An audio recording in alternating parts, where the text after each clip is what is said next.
Hai, Assalamualaikum. Nama saya Nur Dahlia Maisara binti Arif Fadila dari Seksyen 10 memegang nombor ID KBN 2108-10312. Saya dan kumpulan saya ingin membentangkan tentang bentuk, peranan dan kepentingan agama. Agama merupakan fenomena penting dalam kehidupan manusia. Agama bukan sahaja membantu manusia untuk mengenal Tuhan, tetapi juga memberi kesejahteraan hidup. Di Malaysia, agama dan etnik telah menjadi identiti kelompok yang saling melengkapi sehinggakan kelompok etnik disamakan dengan kelompok agama. Orang Melayu dianggap sebagai orang Islam, orang India sebagai orang Hindu, orang Cina dan Siam sebagai orang Buddha, serta masyarakat orang asli dan suku kaum Bumi Putera di depan dalaman Sabah dan Sarawak dianggap sebagai penganut animisme. Mereka yang bertukar agama dianggap telah keluar dari kelompok etnik. Mengapakah manusia beragama?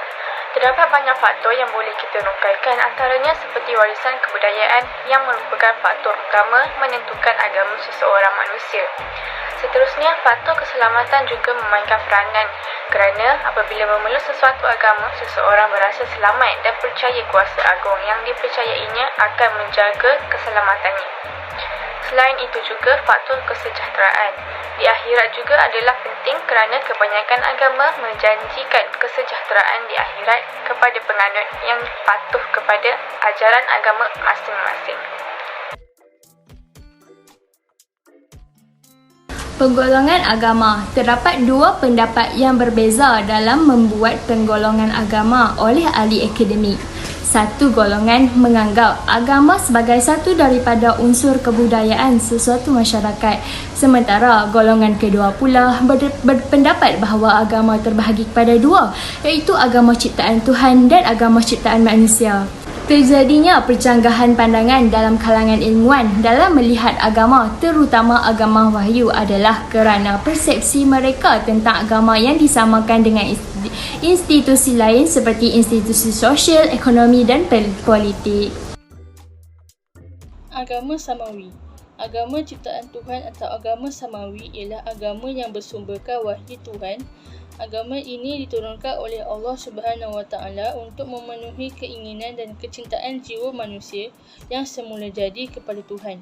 Agama ini diturunkan menerusi tokoh manusia pilihan Tuhan yang berjiwa suci dan luhur yang digelar Rasul-Rasul Allah. Agama dengan pengertian ini tidak boleh dianggap sebagai unsur kebudayaan manusia kerana agama ini bukan hasil pemikiran dan pengalaman manusia. Agama yang berbentuk pengajaran bersifat ketuhanan daripada Allah dalam bentuk perintah dan larangan yang dibawa oleh Rasul-Rasul Allah dalam dibentuk wahyu ini terdiri daripada Islam, Kristian dan Yahudi. Ketiga-tiga agama ini diturunkan dari langit dan penganut mereka percaya bahawa Tuhan itu pencipta alam. Percaya kepada Rasul-Rasul dan kitab-kitab Allah.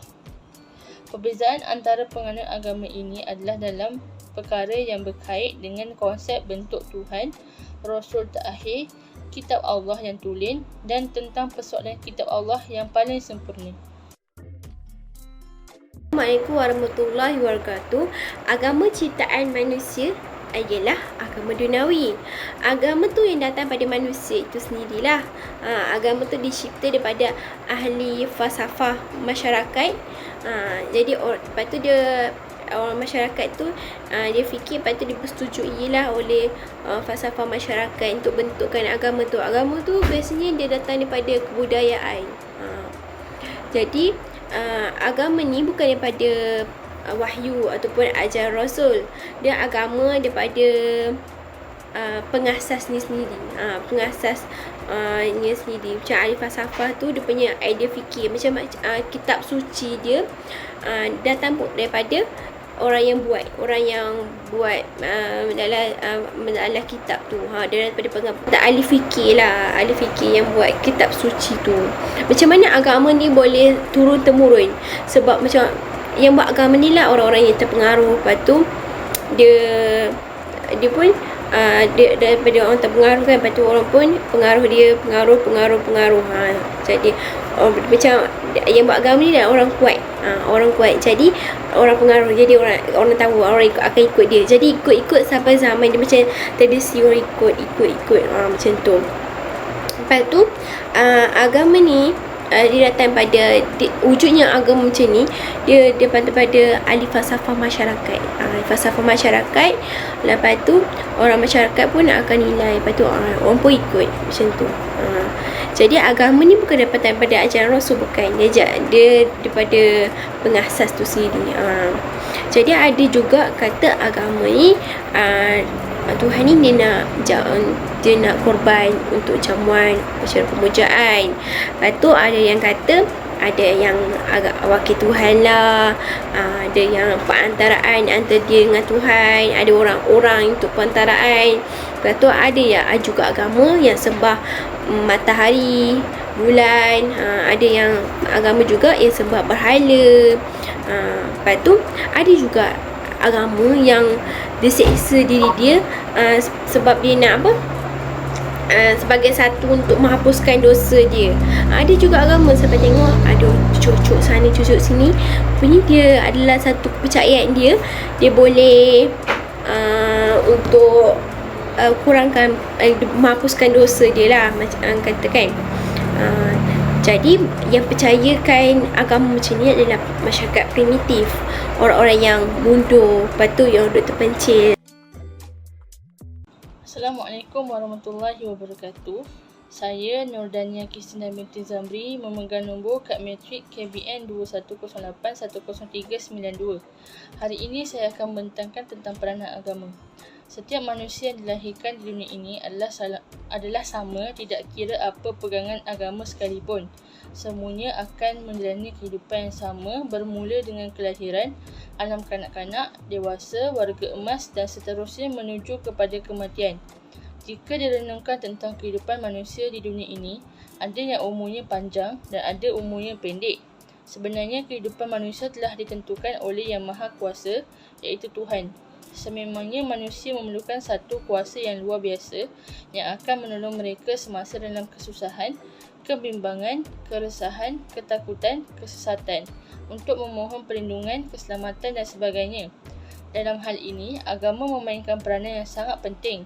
Tanpa agama, manusia tidak akan ada arah hidup dan tiada tempat untuk mengadu. Manusia tidak boleh meminta kepada sesama manusia kerana manusia tidak mempunyai kuasa luar biasa untuk melindungi manusia lain. Tidak kira apapun tamadun manusia di dunia ini, agama berperanan sebagai berikut. Yang pertama, asas pembentukan moral. Agama sebenarnya berperanan dalam pembentukan nilai-nilai murni seseorang individu. Tanpa nilai-nilai murni, seorang individu itu gagal menjadi insan yang mulia dan terpuji di dunia ini. Agama akan memandu seseorang itu agar berkelakuan baik, menghormati orang yang lebih tua dan agama orang, tidak melakukan sesuatu di luar dari norma kehidupan, taat kepada ibu bapa, taat perintah agama, saling tolong-menolong, bekerjasama, berakhlak mulia dan lain-lain nilai yang positif. Dan yang kedua, pembentukan dan pembangunan tamadun manusia. Manusia yang bertamadun adalah sekumpulan manusia yang telah maju dari pelbagai aspek kehidupan, dengan lain perkataan sudah mengamalkan sistem kehidupan yang teratur dan mempunyai undang-undang yang sistematik, tempat tinggal, aktiviti ekonomi serta agama.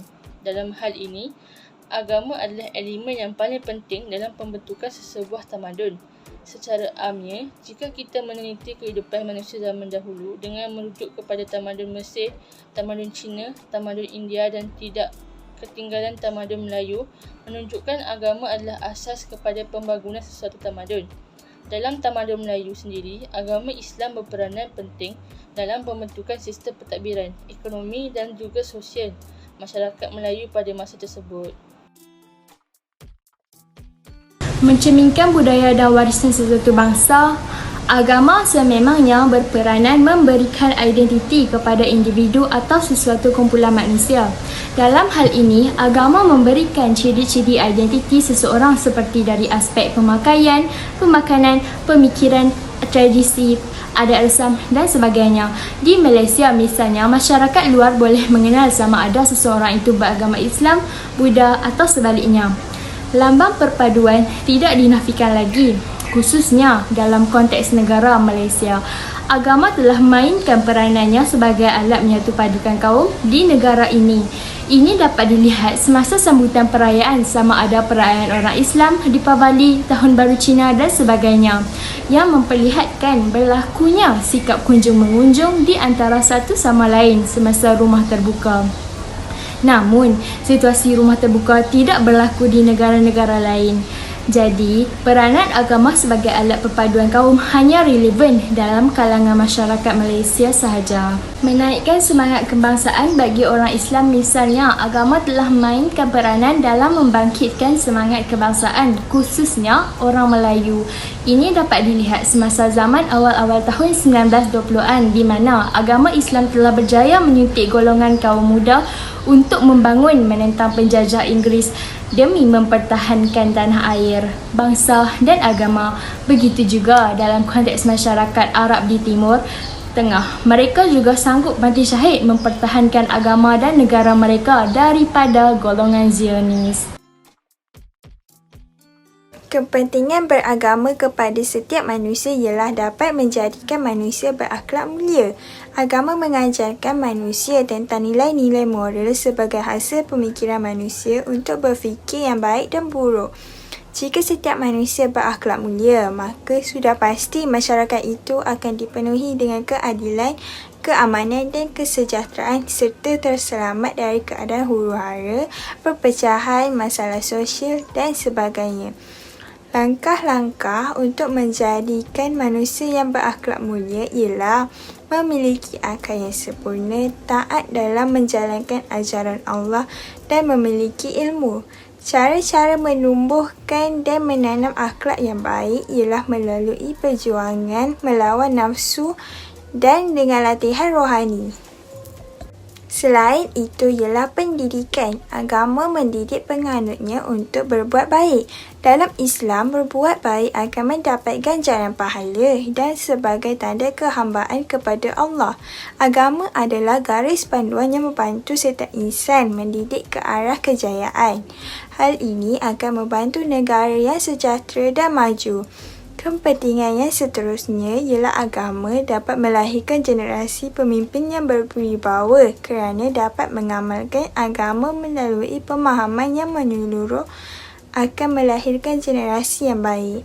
Oleh itu, pemahaman agama yang tinggi akan membantu melahirkan pemimpin yang berwibawa. Terdapat beberapa kepentingan agama yang patut kita ketahui. Antaranya adalah manusia dapat menghindari tanggungjawabnya di dunia. Tanggungjawab manusia ialah beribadah kepada Allah.